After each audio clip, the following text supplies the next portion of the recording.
এখানে আমার কি হচ্ছে না? এই জলটা কি করে বেরোচ্ছে এখান থেকে? এই যে জল না আমাকে আটকাতে হবে। এই যে আটকে গেছে। এই আবার খুলে দিলে আবার সে খুলে এই যা যা যা যা কি হচ্ছে এটা আমি কিছু বুঝতে পারছি না। কিছুতেই আটকানো যাচ্ছে না এই জলটাকে।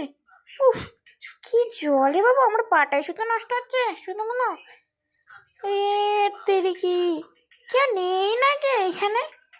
ধ্যাৎ, আমার পাটাই নষ্ট হলো। পালাই বাবা, এখান থেকে পালাই, তাড়াতাড়ি পালাই।